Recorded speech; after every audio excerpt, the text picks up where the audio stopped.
Good morning po sa bawat isa. Narito po tayo muli sa ating Grab Food for the Soul, our daily dose for the nourishment of our souls. Simulan po natin ang araw ng pagbubulay nang makalakad tayo sa isang mapayapang pamumuhay. Ang tatalakayin po natin ngayon ay mula sa Awit chapter 78 verse 6. Sa lahat ng lahi nila ito'y dapat na iaral at ang angkang susunod pa ay marapat na turuan. Pagpalain nawa ang pagbasa ng kanyang banal na salita. Ngayong araw po ay ang part 3 ng ating mga kwento ng pananampalataya. Tanong, paano nga ba natin may pagpapatuloy ang kwento ng pananampalataya sa susunod na henerasyon? Ang salita ng nag-iisang Diyos ay kailangang maging bahagi ng araw-araw na buhay ng isang pamilya. Dahil ito ang pagkain ng kaluluwa ng mananampalataya. Sabi nga po sa Deuteronomio chapter 6 verse 7, ituro ninyo sa inyong mga anak, pag-aralan ninyo ito sa inyong tahanan, sa inyong paglalakbay, sa inyong pagtulog sa gabi, at sa inyong pagbangon sa umaga. Alam po natin na sa tahanan nagsisimula ang lahat ng may kinalaman sa pananampalataya. Ang pag-aaral ng salita ng Diyos ay hindi lang tuwing araw ng linggo. Kailangan itong maging regular na ginagawa sa loob ng tahanan.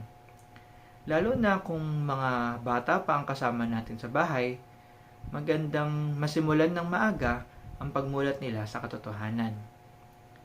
Maaari rin tayo magbasa ng Biblia, umawit ng mga praise songs, at manalangin para sa isa't isa. Bukod pa sa pag-memorize at pagbasa ng mga salita ng Diyos, ay kailangan din natin itong maibahagi sa ating community. Maaari natin itong i-share sa pamamagitan ng ating pananalita at kahit sa ating mga social media. Mga kapatid, nasa modern era na rin tayo ngayon at high-tech na ang mga ginagamit nating technology. Sa simpleng click ay nakakapagbahagi na tayo ng mga salita ng Diyos. I-take advantage natin ang mga bagay na ito para makapagbahagi. Sabi nga sa Deuteronomio chapter 6 verses 8 to 9, ipuluputin nyo ito sa inyong mga kamay bilang tanda, itali sa inyong noo, isulat sa mga hamba ng pintuan ng inyong bahay at mga tarangkahan.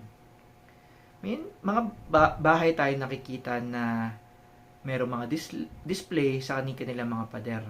Mayroong mga nakalagay na Bible verse at meron ding namang nakalagay na mga keychains o sinasabit sa mga kanilang bag para isimbolo ang ating Diyos. Maraming paraan upang maipakita natin sa ibang tao ang pagmamahal natin sa Diyos. Sa panahon natin ngayon, marami na rin ang nauuso mga iba't ibang ideya para maipakilala natin ang Diyos. Itong ginagawa nating GrabFood ay napakalaking tulong sa iba't ibang tao. Marahil ay may mga kamag-anak tayong nasa malalayong lugar, tiyak ay nagagamit nila ito para sa kanilang morning devotion. Meron din naman tayong mga kapatid na hindi nakakadalo sa mga face-to-face worship service. Pero dahil sa makabagong paraan, ay parang kasama na rin natin sila. Higit pa rito, pwede rin nating ulit-ulitin ang live video kung mayroon man tayong paggagamitan or pagsharean. Nais ko lang din pong i-share nung ako ay nag-Bible study sa mga kabataan. Nung tinanong ko po sila kung mayroon ba silang dalang Bible, pinakita nila ang kanilang mga cellphone. Natawa na lang ako dahil nandito na talaga tayo sa modern era. Wala namang masama kung ang Bible mo ay nasa cellphone or tablet man yan. Mga kapatid, atin pong i-appreciate ang mga ganitong pagkakataon. Gamitin natin ang mga resources na meron tayo upang mas makilala pa natin ang ating Diyos. Sabi nga sa ating batayang talata, sa lahat ng lahi ay dapat ito ipangaral. Habang tumatagal ay nag-upgrade din ang buhay natin, kaya magandang makisabay tayo sa mga henerasyon ngayon. Mga kapatid, may iba't ibang paraan upang mas makilala natin ang Diyos. Kung ikaw man ay gumagamit ng libro at Bible, walang problema.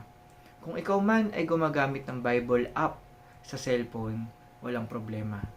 Ilang henerasyon man ang lumipas, ang importante ay sabay-sabay natin pag-aralan, alamin, at mahalin ang mga salita ng Diyos. Tayo po ay manalangin. Lord God na mga kapatid sa lahat, maraming salamat po sa panibagong buhay, panibagong pag-asa, at panibagong blessings na ibinigay mo sa amin.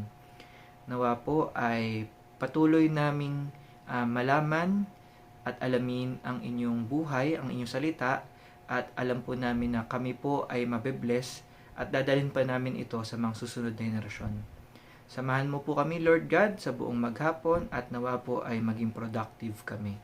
Yun lang po, in Jesus' name we pray, Amen. A friendly reminder lang po mga kapatid, be Christ-like in your workplace today. To God be the glory. Hanggang sa muli nating pagbubuhay. God bless.